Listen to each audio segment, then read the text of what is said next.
जब जीवन थम सा जाए, जब चारों ओर केवल अंधकार हो, तब याद करो उस दिव्य आवाज को जो कहती है, उठो अर्जुन, ये समय भी बीत जाएगा, मैं तुम्हारे साथ हूँ। श्री कृष्ण ने महाभारत के युद्ध में सिर्फ एक योद्धा के रूप में ही नहीं, बल्कि एक कुशल नेता, रणनीतिकार और मार्गदर्शक के रूप में भी अपनी छवि बनाई।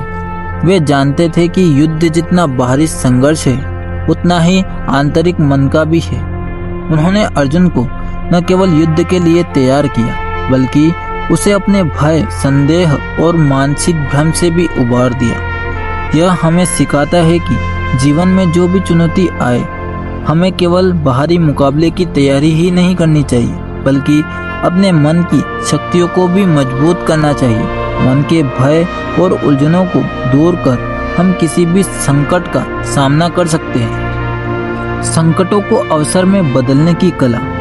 श्री कृष्ण के जीवन में बहुत से ऐसे मौके आए जब वे अकेले थे, उनके साथी कम थे और परिस्थितियां उनके खिलाफ थी, परंतु उन्होंने कभी हार नहीं मानी। वे हर संकट को अवसर में बदलते गए। उदाहरण के लिए, जब वे मथुरा के राजा कंस से लड़ रहे थे, तो उनका सामना केवल बाहरी दुश्मनों से नहीं था, बल्कि सामाजिक अन्याय, अत्याचार और भ्रष्टाचार से भी था। उन्होंने सबका सामना कर अन्याय और धर्म की स्थापना की। यह हमें प्रेरणा देता है कि जीवन की हर मुश्किल स्थिति में छिपा एक अवसर होता है, बस हमें उसे पहचानने और उससे सीखने का नजरिया अपनाना चाहिए। सत्य और न्याय के लिए संघर्ष। श्री कृष्ण ने सत्य और न्याय के लिए हमेशा संघर्ष किया। वे जानते थे कि समाज में अगर सत्य की हार हो गई तो अंधकार छा जाएगा, इसलिए उन्होंने कभी भी झूठ, छल और अन्याय को स्वीकार नहीं किया।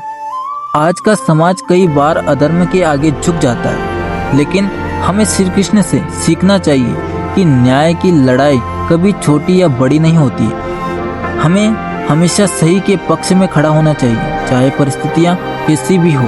मानवता का संदेश, सभी जीवों के प्रति करुणा।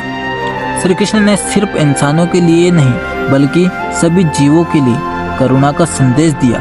वे कहते हैं कि जो व्यक्ति सभी जीवों के प्रति दया दिखाता है, वही सच्चा मानव होता है। समाज में बढ़ते हिंसा और नफरत के बीच श्री कृष्ण की यह शिक्षा हमें मानवता की ओर लौटने की प्रेरणा देती है। जब हम अपने अंदर करुणा का भाव जगाते हैं, तब हम अपने और दूसरों के दुख को समझ पाते हैं और उसे दूर करने की कोशिश करते हैं। स्वयं की पहचान और आत्मा की समझ।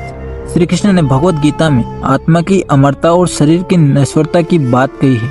उन्होंने कहा है कि हम केवल शरीर नहीं हैं, बल्कि आत्मा है जो जन्म और मृत्यु के चक्र से परे है। यह ज्ञान हमें भय मुक्त करता है। जब हम जानते हैं कि हम असली है, हमारा अस्तित्व अमर है, तो कोई भी दुख या परिस्थिति हमें स्थायी रूप से हरा नहीं सकती।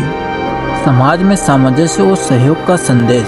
श्री कृष्ण ने यह भी सिखाया है कि समाज तभी खुशहाल होता है जब उसके सदस्य एक दूसरे के प्रति सहिष्णु और सहयोगी हो। उन्होंने गोपियों और ग्वालों के जीवन से यह उदाहरण दिया है कि सामूहिक प्रयासों से हम बड़े बड़े काम भी कर सकते हैं। आज की प्रतिस्पर्धात्मक दुनिया में यह बात बहुत महत्वपूर्ण है कि हम अकेले नहीं, बल्कि एक टीम की तरह काम करें, तब ही समाज में शांति और विकास होगा। अंतिम संदेश। श्री कृष्ण की शिक्षाएं हमें यही सिखाती है कि जीवन में चाहे कितनी भी विपत्तियां आए, हम हार नहीं मानेंगे। हमें अपने कर्तव्य का पालन निष्ठा और प्रेम से करना है। अपने मन को मोह माया से ऊपर उठाकर सत्य, प्रेम, करुणा और सहिष्णुता को अपनाना है। तभी हम न केवल अपने जीवन को सफल बना पाएंगे, बल्कि समाज और मानवता की सेवा कर पाएंगे।